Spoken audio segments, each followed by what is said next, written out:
Saudi আরবের রিয়াদে sofa কারখানায় ভয়াবহ অগ্নিকাণ্ডে নিহত ১৬ বাংলাদেশির মধ্যে ৯ জনের মরদেহ দেশে পৌঁছেছে।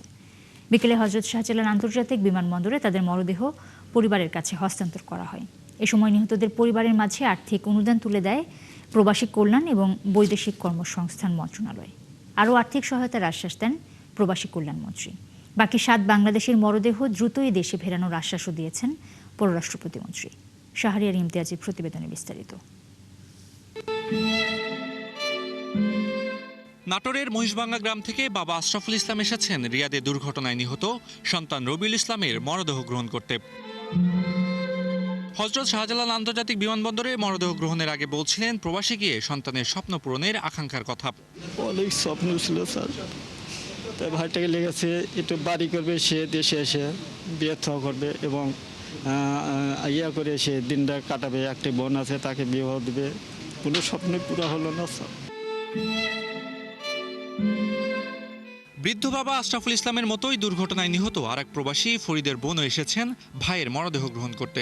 ধার দেনার টাকা ও 4 বোনের সহায়তায় সৌদি আরবে পাড়ি জমানো সেই ফরিদও ফিরলেন কফিনবন্দি হয়ে। ভাইয়ের সুখের কারণে ভাইটাকে আমরা হারালাম। যে ভাই সুখে খাবে, ভাই কোনো কাজকর্ম করতে জানে না, যে বাইরে যাক, ভাইয়ের স্বপ্ন ছিল যে বাইরে যাবে, ভাইয়ের আর্থিক ছিল না যে সে নিজের থেকে যাবে।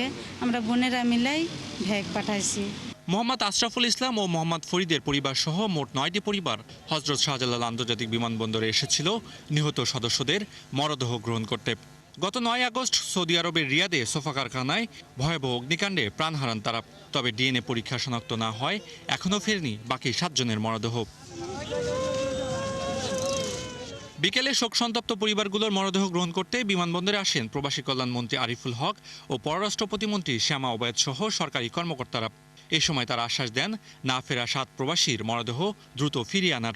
ওয়ারিশানদের তালিকা পেলেই আমাদের আর্থিক যে সহযোগিতা সেটা তাদের সেই ওয়ারিশানদের হাতেই আমরা তুলে দেব। শুধু এই আর্থিক সহযোগিতা নয়, আমরা আমাদের মন্ত্রণালয়ের পক্ষ থেকেও আমরা তাদের পরিবারকে কিভাবে আরও সহযোগিতা করা যায় সে বিষয়েও আমরা চিন্তা করছি।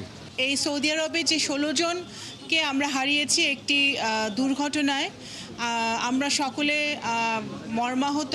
আরও 7 জনের ডেড বডি এখনও আনা বাকি আছে, তাদের শনাক্ত চলছে। তাদের পরিবারের সাথে যোগাযোগ করা হয়েছে এবং পরিবারের সহযোগিতায় ডিএনএ টেস্টটা সম্পন্ন হলে আমরা কিভাবে তাদের আইডেন্টিফিকেশন করে দেশে ফিরিয়ে আনতে পারি সেই কাজটি কিন্তু আমাদের মিশন করছে। প্রাথমিকভাবে নিহত প্রত্যেক পরিবারের কাছে পরিবহন ও দাফন খরচ বাবদ 35,000 টাকা হস্তান্তর করেছে প্রবাসী কল্যাণ ও বৈদেশিক কর্মসংস্থান মন্ত্রণালয়।